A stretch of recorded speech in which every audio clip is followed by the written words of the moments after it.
শোভাযাত্রা শব্দটা আমরা শুনেছি, যেমন আমরা যে বাতি জ্বালাই, মোমবাতি জ্বালাই, সেগুলোকে মঙ্গল প্রদীপ বলে, এগুলোকে কিন্তু এগুলোর বিরুদ্ধে একটা অপপ্রচার আছে। ঠিক মঙ্গল শোভাযাত্রার বিরুদ্ধেও কিন্তু এই মঙ্গল নামটা নিয়ে একটা অপপ্রচার ছিল শুরু থেকে, এবং ভয়ও পাচ্ছিল সবাই যে আমরা এই নামটা রাখতে পারবো কিনা।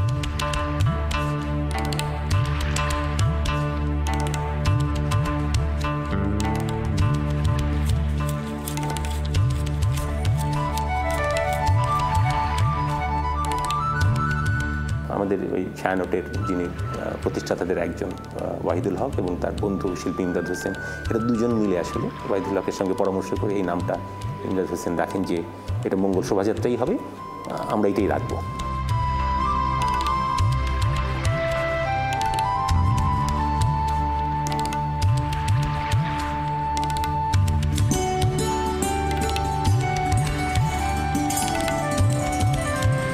এখন আমরা দেখছি যে শুধু ঢাকা না, এই যত জায়গায় প্রসেশন হচ্ছে সবাই এটাকে মঙ্গল শোভাযাত্রাই বলে। আসলে এটা তো আমরা নিজেরাও বুঝি যে আমি মঙ্গল কামনা করে আমরা একটা কিছু আয়োজন করছি, তো স্বাভাবিকভাবেই আমরা অমঙ্গলকে দূর করতে চাই, মঙ্গল আসুক। এই ধরনের চর্চাগুলো দুটো কারণে দরকার। একটা হচ্ছে এই চর্চাগুলো কিন্তু একটা ছাত্র যিনি পেন্টিং ডিপার্টমেন্টে পড়ছেন তিনি ছবি আঁকেন শুধু, যিনি স্কাল্পচার ডিপার্টমেন্টে পড়ছেন তিনি ভাস্কর্য করেন শুধু, প্রিন্ট মেকিংয়ে মূলত প্রিন্ট করেন, কিন্তু এই সময়ে যে সমস্ত মোটিভগুলো তৈরি করা হয়, যে সমস্ত, তার মধ্যে কিন্তু সব ধরনের শৈল্পিক দক্ষতার একটা ইনভলভমেন্ট থাকে, একটা প্রকাশ ঘটে তার মধ্যে। আরেকটা হচ্ছে যে আমরা সবসময় মনে করি যে আমাদের যে অসাম্প্রদায়িক চেতনা এবং বাঙালি সংস্কৃতি যে ঐতিহ্যটা, এটাকে যদি ধরে রাখতে পারি, আমাদের যে চারুকলার চর্চা যে বৈরী পরিবেশের মধ্যে হচ্ছে এবং যাদেরকে মোকাবেলা করে এই চর্চাটা করতে হচ্ছে, তাদেরকে মোকাবেলা করার জন্য ওটা আরও বড় একটা হাতিয়ার, যেখানে সাধারণ মানুষ এসে আমাদের পাশে দাঁড়ায়।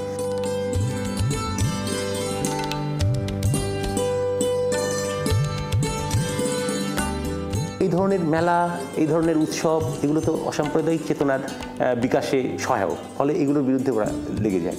কিন্তু লাগলে কি হবে, আমরা দেখেছি যতবার এর বিরুদ্ধে যত কঠিনভাবে প্রতিবাদ বা প্রতিরোধ আসে, ততবার দেখি মানুষ আরও বেশি সংখ্যক পার্টিসিপেট করে।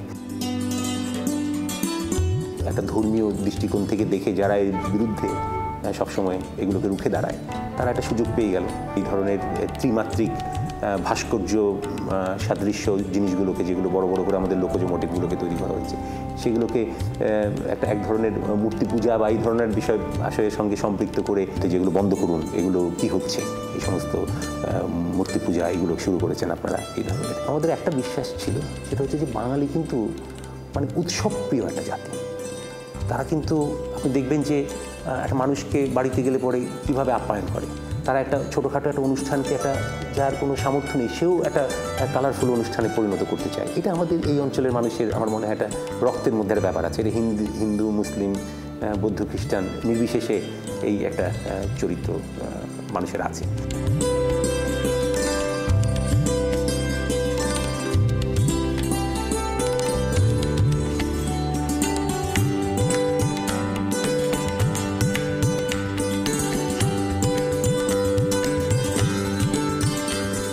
প্রতিষ্ঠিত শিল্পীরা সবাই ছবি দেন, শিক্ষকরাও ছবি আঁকেন এবং ছাত্রছাত্রীরা ছবি আঁকা, হাতের নানা ধরনের কাজ সেগুলো করেন, এবং সর্বসাধারণের জন্য 1 মাস ধরে এই কাজগুলো তারা করে, এবং এই 1 মাস ধরে বিভিন্ন শ্রেণীর, নানা পেশার এবং নানা আর্থিক সামর্থ্যের লোকজন তারা আসেন, এবং বিভিন্ন পর্যায়ে যার প্রচুর আর্থিক সামর্থ্য আছে তার জন্যও জিনিস থাকে, যার ন্যূনতম সামর্থ্য আছে তার জন্যও জিনিস থাকে, সবাই সেইভাবে এসে এটা কিনে নেন, এবং ওই যে পয়সাটা এখানে জমা হয় সেই পয়সাটা দিয়ে কিন্তু এই পুরো আয়োজনটা হচ্ছে।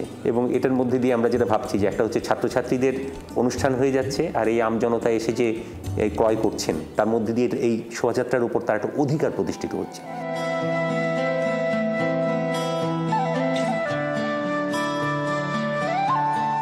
শোভাযাত্রা যে কোনো জায়গায় করে ফেলা, কিছু রঙিন জিনিসপত্র নিয়ে মিছিল করে প্রসেশন করে চলে গেলাম আমরা আনন্দ উল্লাস করতে করতে, এটা কোনো কঠিন কিছু না, যে কেউ পারে করতে।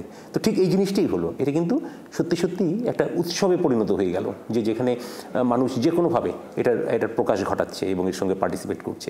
ছায়ানট যে অনুষ্ঠান করেছিল নিঃসন্দেহে সেই অনুষ্ঠানই হচ্ছে আমাদের সবার চেতনা বিকাশের একদম কি বলবো আতুরঘর। কিন্তু এখানে একটা খেয়াল করবেন, যেটা কিন্তু সর্বসাধারণ যে বোঝে না, যে ইলিটারেট, তাদের পক্ষে কিন্তু গিয়ে ওখানে ওইভাবে বসা এবং উপভোগ করা এটা তাদের পক্ষে একটু অতটা সহজ নয়। কিন্তু আমরা যে এই চারুকলার ছাত্রছাত্রী যেটা তৈরি করলো, তার মধ্যে কিন্তু যে কোনো লোক পার্টিসিপেট করতে পারে।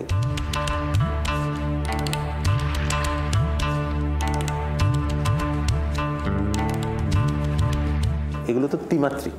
কিছু কিছু মোটিভ আছে যেগুলো আসলে পেন্টিং থেকে নেওয়া, লোকচিত্র থেকে নেওয়া। যেমন এবার হচ্ছে একটা গাজীর সিংহের পিঠে আহরিত গাজী, এটা 24 পরগনা বা খুলনা অঞ্চলে আমরা দেখেছি যে এর মূর্তি হিন্দু মুসলিম সবাই সুন্দরবনের ভেতরেও বসায়, সেখানে গাজী বসে বাঘের উপর। এই চরিত্রটা আমাদের কাছে খুব গুরুত্বপূর্ণ মনে হয়েছে এবার এই কারণে যে গাজী কিন্তু এটা খুব গ্রহণযোগ্য সব সম্প্রদায়ের কাছে। সত্যনারায়ণ, সত্যপীর এবং গাজী তিনটারই যদি এই মোটিভগুলো দেখা হয়, দেখা যাবে একই চেহারা। সেইভাবে আমরা এখানে গাজীর একটা মোটিভ এখানে আনা হচ্ছে।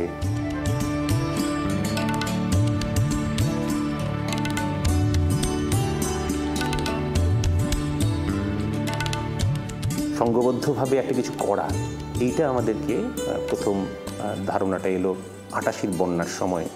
আমরা ওই সময় ছাত্রদেরকে নিয়ে, আমাদের যারা ফার্স্ট ইয়ার সেকেন্ড ইয়ারের ছাত্র ছিল তখন তাদের ভেতরে ছিল যে ওদের জন্য কিছু একটা করি আমরা, এই ধরনের একটা ইচ্ছা তাদের ভেতরে ছিল। আমরা ওদেরকে সংগঠিত করে এই বন্যার্থদের জন্য খুব বিরাট আমরা কাজ করেছিলাম। এগুলো করে ছাত্ররা কিন্তু অর্গানাইজড হয়েছিল এবং একটা দায়বদ্ধতা তৈরি হয়েছিল, একটা সামাজিক একটা আমার একটা ভূমিকা আছে, এই বোধটা কিন্তু তখন জেগে উঠছিল। যশোরে আপনারা জানেন যে এস.এম. সুলতান একটা প্রতিষ্ঠান গড়ে তুলেছিলেন, সেটার নাম হচ্ছে চারুপীঠ। এই চারুপীঠের সঙ্গে যারা যুক্ত ছিল ওরা স্বতঃস্ফূর্তভাবে, শামীম বলে একজন আছে, হিরণময় চন্দ্র একজন আছে, এরা ওখানে একটা পয়লা বৈশাখ উপলক্ষে ওরা একটা শোভাযাত্রা বের করে। ওর কিছু ছাত্র যারা চারুপীঠের সঙ্গে যুক্ত ছিল তারা এসে ওই সময়টা চারুকলায় পড়ছে। 88 সালের ডিসেম্বর মাসের 29 তারিখে জয়নুল আবেদিনের যে জন্মবার্ষিকী পালন হলো, সেইখানে ছেলেপেলেরা ভাবলো যে আমরা ওই যশোরের আদলজিদের শোভাযাত্রা বের করতে পারি। আর এবারের আরেকটা ব্যাপার হচ্ছে যে যেহেতু আবেদিন স্যারের 100 বছর পূর্তি, সেই কারণে অন্যান্য যারা আগে এর সাথে সম্পৃক্ত ছিলেন বা অন্যান্য শিল্পী যারা আছেন তারাও কিন্তু এইবারের এই শোভাযাত্রার সঙ্গে একটু বেশি করে যুক্ত হতে চাইছেন। প্রথম যারা মঙ্গল শোভাযাত্রা শুরু করেছিল এবং এই জিনিসগুলো তৈরি করেছিল, ওদের সঙ্গে কিন্তু কখনোই চারুকলার ছাত্রদের দূরত্ব তৈরি হয়নি, বরাবরই কিন্তু ওদেরকে ডেকে আনা হয়।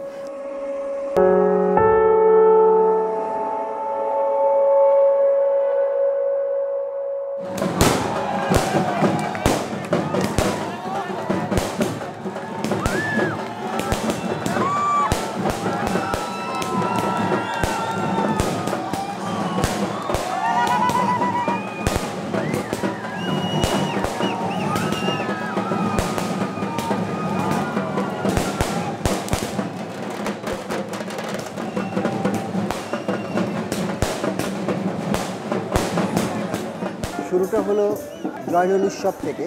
তখন জয়নুল আবেদিনের কবরে সবাই শ্রদ্ধা দেওয়ার পর হঠাৎ করে ওই ক্লাসরুম থেকে এই সমস্ত জিনিসগুলো বের করা হয়, সাথে দুটো ঢাক নিয়ে একটা প্রসেশন বের হয়। যখন একটু বড়ভাবে করার জন্য আমরা বিপদে পড়েছিলাম ম্যাটেরিয়ালস নিয়ে, তখন অর্থ কালেকশনটা একটা বড় ব্যাপার ছিল।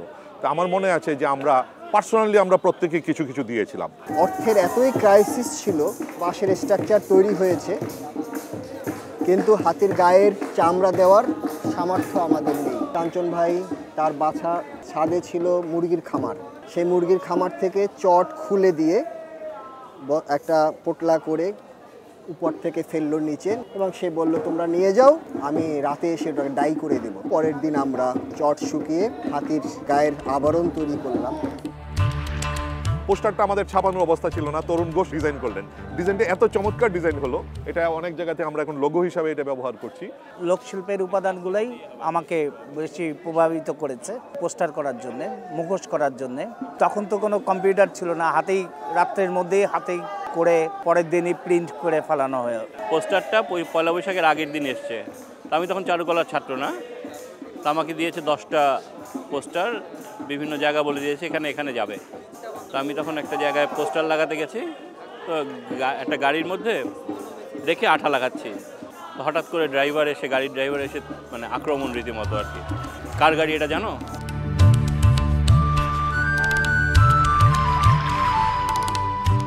এখানে একটা জিনিস আমি বলি, আমরা কিছু মুখোশ করেছিলাম, এই মুখোশগুলোর পিছনে কিন্তু তরুণ ঘোষের অবদান বেশি। হ্যাঁ, কারণ মুখোশগুলোর যে মোটিভ হবে কি, এগুলো আমাদের তখন এত অভিজ্ঞতা ছিল না। কিভাবে মুখোশ করা হবে, কিভাবে মুখোশ আদি রূপটা রাখা যাবে, সেটা আমরা চেষ্টা করতাম। অনেক দিন পর্যন্ত ট্রেনিং দিয়ে তারপরে মুখোশ আমরা নির্মাণ করেছি। তখনকার শোভাযাত্রার চেহারা এবং এখনকার শোভাযাত্রার চেহারা যদি পার্থক্য বলা হয়, আমরা যদি শুরুর কথা বলি, আমরা প্রথম শোভাযাত্রা করি আনন্দ শোভাযাত্রা নামে। হাতিটা কমপ্লিট করলাম। হাতি সেট করতে হবে ঠেলা গাড়িতে। আমাদের আইডিয়া ছিল যে মানে এটা হলো মানে চার চাকায় যাব আমরা। 4 চাকায় আমরা যখন মানে এটা স্টার্ট করলাম, বেঁধে টেধে কমপ্লিট, আমরা দেখি কি ডানে যায়, যখন ডানেই যায়, বামে আর যাচ্ছে না, ফিরাতে পারছি না আমরা।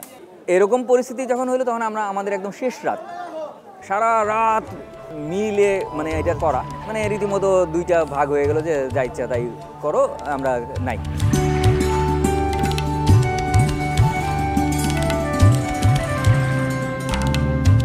সকালবেলা পর্যন্ত আমরা কাজ করছি, কাজ শেষ হচ্ছে না। পরিশ্রান্ত হতে হতে এক একজনের আর হাত এক তোলার মতো অবস্থা নেই, হাতুড়ি পিটিয়ে বা তার বেঁধে এমন একটা অবস্থা হয়েছে। আমি, তারপরে তরুণদা ছিলেন কিনা মনে নেই, আমার জুইস ভাই, সাথে আরেকটা কে ছিল, আমরা তখন হাতুড়ি দিয়ে কাজ করছি।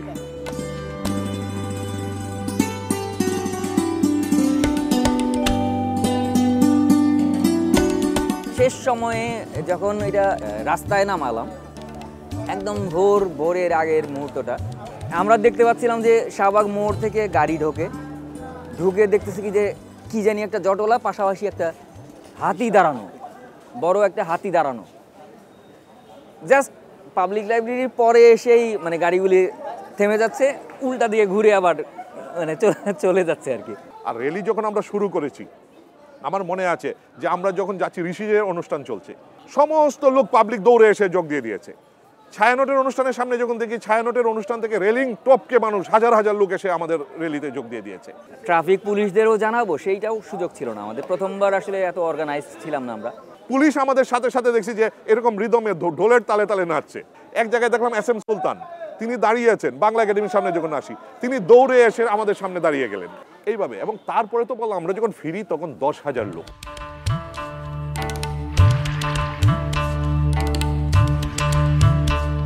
আমরা 1396-তে এখানে শুরু করি। 1399 থেকে আমরা আনুষ্ঠানিকভাবে ঘোষণা দিই সারা দেশে এটাকে ছড়িয়ে দেওয়ার জন্য।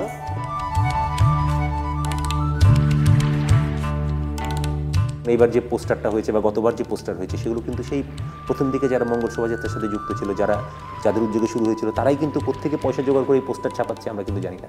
তারা সেই পোস্টার তৈরি করে দিচ্ছেন এবং শুধু এইখানে না, গোটা বাংলাদেশে সেই পোস্টার বিলি করা হচ্ছে এবং নিচে একটা জায়গা রাখা হচ্ছে যে অঞ্চলে যাবে ওরা স্ক্রিন প্রিন্টে তাদের নাম লিখে দেবে। চারুকলার নতুন ছাত্ররা যাদের দায়িত্ব পায়, প্রতি বছর মাস্টার ডিগ্রির ছেলেরা এই দায়িত্ব পালন করে, ওরা কিন্তু খুঁজে নিয়ে আসে সেই পুরনোদেরকে।